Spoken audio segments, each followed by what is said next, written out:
মারা যাওয়ার পর মানুষ তো মারা যাওয়ার পর তার হাড় হাড্ডি কিছুই থাকবে না। ও নবী গো, আপনার দরবারে আপনার রওজায় কেমনি করে দরুদ আমরা পড়লে পৌঁছবে? নবী সাল্লাল্লাহু আলাইহি ওয়াসাল্লাম ডাক দিয়া বলেন, সাহাবীরা তোমরা শোনো, আল্লাহ পাক রব্বুল আলামিন নবীগণের দেহকে দেহকে মাটিকে হজম করার জন্য আল্লাহ পাক নিষিদ্ধ করে দিয়েছেন। তোমরা পৃথিবীর যে কোনো প্রান্তর থেকে, বাংলা জমিন থেকে হোক, যে কোনো রাষ্ট্র থেকে হোক, কি করে যদি কাল দরুদ করে আল্লাহ নবী বলে আল্লাহ পাক রব্বুল আলামিন একজন ফেরেশতা নির্ধারিত করে রেখেছেন। ওই ফেরেশতার নাম ঠিকানা সহ আমি রাসূল সাল্লাল্লাহু আলাইহি ওয়াসাল্লামের রওজা মুবারকে পৌঁছে দাম। বলুন সুবহানাল্লাহ।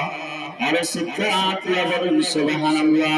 আমরা যদি গান আজকের এই সারাবাই হাত তসরিয়া হকানিয়া হাফিজিয়া মাদ্রাসার বাশারুল কোরআন মাহফিলে বসিয়া আমরা রাসূল সাল্লাল্লাহু আলাইহি ওয়াসাল্লামের দরবারে যারা দরুদ করলাম অথবা পড়ব, আল্লাহর নবী বলেন ওই ফেরেশতা কি করেন?